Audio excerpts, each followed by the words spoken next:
강하고 담대한 사람을 통하여 일을 하십니다. 영적인 일을 생사함으로 과감하게 도전해야 내 것이 될 수가 있습니다. 과감하게 도전하는 성도가 되려면 자신은 죽고 하나님께서 자신을 통해 일하신다는 믿음이 중요합니다. 믿음이 없으면 항상 자신이 하는 것을 알고 믿기 때문에 과감하게 도전할 수가 없는 겁니다. 그렇기 때문에 생명말수가 성령의 충만함으로 과감해지는 것입니다. 체험을 많이 해야 되는 것입니다. 성령 충만해야 과감해진다는 겁니다. 영적인 일을 과감함이 없으면 할 수 없습니다. 그래서 하나님은 여호수아보고 강하고 담대하라, 강하고 담대하라 그랬어요. 네가 하는 것이 아니고 내가 하니까 강하고 담대하라 하는 것입니다. 하나님이 하신 일이기 때문에 생소한 겁니다. 앞으로도 많이 설명을 하겠지만 하나님은 영이시기 때문에 신이시기 때문입니다. 하나님은 영이시면서 신이시면서 살아계신 분입니다. 그래서 지금까지 체험하지 못한 생소한 현상으로 자신에게 다가오시고 임재하시고 역사하십니다. 하나님께서 살아계시다는 것은 전인격으로 알아차리도록 생소한 현상으로 역사하시는 겁니다. 하지만 교회는 하나님의 생소한 현상에 대해서 무지하기만 했습니다. 살아계신 하나님을 체험하려기 생각보다 이론으로 하나님을 알려가려고 했기 때문입니다. 그래서 대한민국 한국 교회 성경구문은 발전됐는데 안 보이는 신의 세계, 영적 세계에 있어서는 굉장히 뒤떨어지고 특별히 성령 세례 체험에 대해서는 뒤떨어집니다. 그걸 알고 여러분 신앙생활을 하시기 바랍니다. 실제 하나님은 살아계시기 때문에 체험해야 돼요. 그래야 하나님을 알 수 있습니다. 2000년 동안 교회는 육신에 얽힌 일들을 다루는데 힘들어했습니다. 육신의 눈을 먼저 떠야만 영인을 떠지는 법이니까 육신으로 하나님을 인식하는 법부터 배워야 됩니다. 그러면서 교회는 여전히 육신적인 안목으로 하나님에게 접근하도록 하는 일이 많은 시간과 노력을 들여야 됩니다. 영의 사람이 되기 전에 우리 모두는 육신의 사람이며 영의 일을 하기에 앞서서 우리는 육신의 일을 알아야 되기 때문에 우선 학교에서 학문을 익히고 사는 법을 배웁니다. 그러나 어느 정도 수준에 이르면 다음 단계가 영의 일입니다. 세상의 모든 일이 영과 연관되어 있기 때문입니다. 이것을 반드시 배워야 돼요.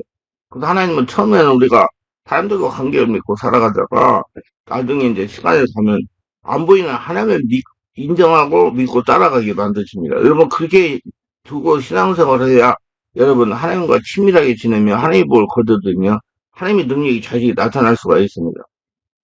우리 주위에 70%가 육신으로만 사는 사람들이고 그리스도를 믿는 사람들 가운데서도 그 역시 그만큼 사람이 육신적 안목으로 살아가는 방법 이외에는 알지 못하는 사람이 있기 때문에 하나님의 능력에 의지해서 살아가는 방법을 아는 사람은 극히 소수이며 이런 까닭에 영의 원리들이 연구되고 적용되는 구조는 거의 찾아볼 수 없게 되어 있는 것이 현실입니다. 그 필요를 제대로 알지 못하기 때문에 젊은 날부터 이런 일에 헌신해서 배우고 연구하려고 하는 사람이 극히 적은 것입니다. 신학교를 졸업해도 영에 관한 실제적인 배움을 얻지 못하고 다만 목회한 일 정도만 깨닫고 바로 목회에 뛰어들기 때문에 영의 일, 신적인 일에 많은 시간을 들고자 하는 사람이 거의 없는 것입니다. 그렇기 때문에 영의 지식은 진보가 느리고 심하게 따돌림을 당해서 그를 제대로 이해하지 못하는 것입니다. 우리의 삶에 절대적 영향을 주는 대상인 영적 존재와 그 역할을 제대로 알지 못하고 다만 언론적인 교리적인 지식으로 만족하려고 합니다. 그냥 모르는 것은 모르는 채로 넘어갑니다. 그런 까닭에 고통스럽고 이해할 수 없는 일들이 우리 곁에 여전히 제거되지 않은 채로 계속 발생하고 있는 것입니다. 영예를 외면하는 동안에 우리는 문제의 본질을 다루지 못하고 사회과학에서 만들어놓은 그릇되거나 부족한 지식과 정보로 만족해하는 것이 현실이에요. 그렇기 때문에 문제가 일어나면 정확하게 근본 해결 방식을 알지 못하고 계속 인간 방법만 동원하기 때문에 고통의 현실만 더 다 많아지는 것이죠. 시효가 일어난 일만 해도 우리는 깊이 있게 아는 바가 없습니다. 어떻게 했을 때 고침받을 수 있고 어떻게 했을 때 고침받지 못하는 걸 알지 못합니다. 어떤 사역자에게 가서 고침을 받지 못하던 것이 어떤 사역자에게 아주 간단하게 고침을 받는 일을 제대로 설명하지 못합니다. 그런 까닭은 사역자 스스로도 깊은 관찰과 연구를 하지 않고 체험을 하지 않고 그냥 대충 믿음으로 넘기고 많은 피상적인 것으로 만족이기 때문에 의학이 발달할까는 많은 연구가 있었습니다. 연구란 다른 것이 아닙니다. 약물을 투여하고 그 결과 살피는 임상 연구를 지속적으로 해서 논문을 발표하고 그걸 바탕으로 전문사들이 시술하거나 투약해서 경과를 살피는 일에 게을리하지 않은 것입니다. 그렇게 하는 까닭에 그 일은 자신들의 명예와 소속과 연결되어 있기 때문이죠. 그래서 성공한 의사가 되기 위해서 끊임없이 연구한 노력을 한 결과인데 영예에 이르는 그런 노력이 별로 보이지 않습니다. 안 보이는 세계이기 때문에 그래요. 영예의 일은 믿음의 일이라고 생각하고 치유가 일어나면 하나님의 은혜로 감사하면 그만이고 치유가 되지만 그만큼 믿음이 부족하다고 판단하고 그 책임을 환자 당사자에게만 넘기고 마는 정도입니다. 왜 그런 기호가 나온 것인지를 살피는 노력은 별로 하지 않은 것입니다. 뭐가 잘못돼서 이 문제가 해결되지 않는가?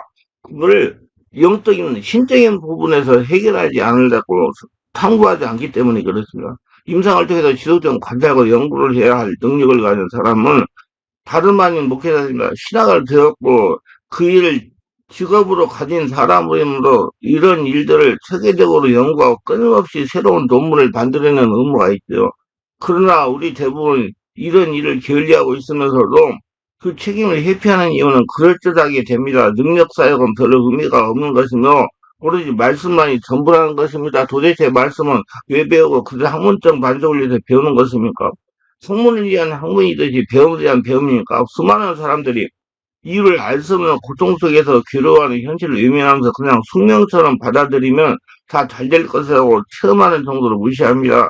고통을 당하는 당사자의 몫이지 결코 교회의 몫으로 절실하게 받으지 아니랍니다. 겉으로는 웃으면서 속으로는 울을 수도 헤아릴 수 없는 많은 사람들이 이장된 웃음 이면에 있는 아픔은 교회는 외면하려고 합니다. 화려한 프로그램으로 잠시 고통을 잊도록 하는 것. 어쩌면 마취제 가슴 역할을 하거나 진통제 역할을 하는 정도입니다. 근본이 해결이 안 되는 걸요.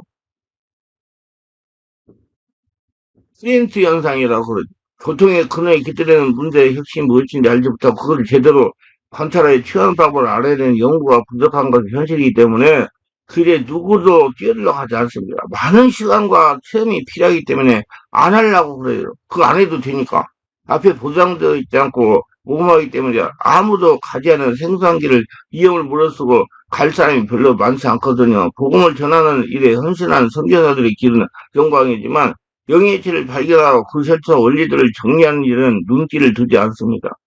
왜 그러냐? 시간이 많이 걸리고 사람들이 이해를 못하고 잘못하면 이단이다, 뭐 잘못된 사람이다고 평가를 받기 때문에 그렇습니다. 그럴 뿐 아니라 오히려 행한 것으로 보기 때문에 그 시선에 묻혀 따갑습니다. 과학의 영역도 아무도 알아주는 지 않은 길에서 남모를 희생을 치는 사람들이 헌신이 있었기에 오늘 같은 발전이 있었습니다. 우라늄을 연구한 큐리 부인은 결국 방사선과 피폭으로 인해서 암에 걸려 죽었죠. 위험을 무릅쓰고 그리 헌신한 사람들로 인해서 과학은 진보했습니다.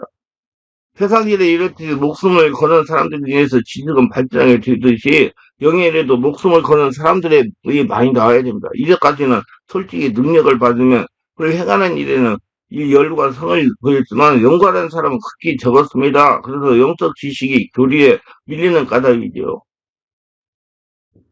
2000년대에 들어오면서도 사역자 학교가 세워지기 시작했고 영적 능력을 다루는 것에 만족하지 않고 그걸 체계화해서 후학들에게 가르치고 능력을 나누려는 움직임이 일고 있습니다. 이 운동이 주로 미국에서 시작이기 때문에 많이 앞서가고 있는 것이 사실입니다. 그래서 목회자들이나 젊은 신학생들이 미국에서 배우려고 하죠. 그런데 우리는 영성과 미국인의 영성이 다르다는 사실을 알아야 됩니다. 귀신만 해도 다릅니다.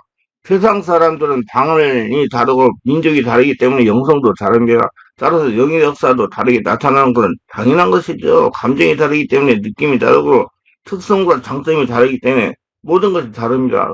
서양적인 영성은 합리화, 이성을 중요하게 여깁니다. 이것이 백인들의 영성의 특징이죠. 그러나 저들은 뇌를 사용하여 하나님을 인식하는 일보다 더 쉽습니다. 그렇기 때문에 저들은 주로 인식적인 방법으로 접근하려고 하며 그 기능을 중요하게 여깁니다. 쉽게 말하면 공부 방식이죠.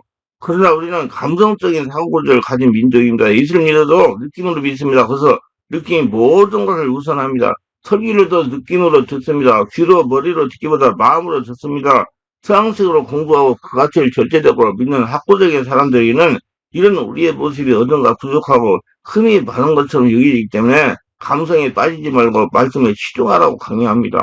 이런 대부분의 주장은 우리의 정서를 너무나 모르는 서구적인 안목만 갖춘 사람들의 주장이지 우리가 예수 믿는 것은 논리적인 설득에서 믿는 것은 아닙니다. 대부분 사람들은 그냥 끌려서 믿게 되는 것입니다. 끌림이란 다름이 아니라 마음이 움직여서 행동을 하게 된 것을 말합니다. 성도는 목회자의 설교를 기억하는 것이 아니라 그러한 느낌을 기억합니다. 분위기가 좋고 기분이 좋으면 은혜를 받은 겁니다. 말씀은 귀에 나오는 순간 대부분 잊어버립니다. 그리고 남은 것은 느낌보다 이것이 우리의 모습이면 이것의 기회를 유지하는 바탕입니다. 솔직하게 이야기하면 느낌이 좋기 때문에 그 교회에 다니는 것입니다. 그래서 우리의 교회는 친교가 정말 중요한 것이죠. 이것이 동양의 영성이며 규제라는 말로 번역되는 디아코니아라는 말은 곧 목회라는 뜻으로 사용되며 그 배경이 바로 섬긴 규제에 있는 것을 언급하고 있는 것입니다. 서양 사람들은 위험해 보이고 이해가 잘 되지 않는 부분이 우리에게 잘 장점이며 그걸 통해서 하나님과 교통하는 겁니다. 우리 영성은 감성의 영성이며 이는 느낌으로 다가오는 겁니다. 우리에게 교인들이 솔직히 은혜를 누리는 수단이 기도입니다. 말씀 공부는 젊은 세대에게 호응을 받지만 그들도 나이가 들어가면 점점점 기도를 통해 은혜를 받게 됩니다. 영적인 지식을 전하는 방법도 감성이 중요하게 여겨야 됩니다. 즐겁고 마음에 부담이 되지 않아야 듣고 배웁니다. 딱딱한 방법은 통하지 않죠. 나이가 들고 신앙생활을 할수록 우리 영에 관심이 생기지만 그것을 제대로 풀 수 있는 것이 부족하며 충분한 지식을 얻을 수 있는 방법을 찾기가 쉽지 않습니다.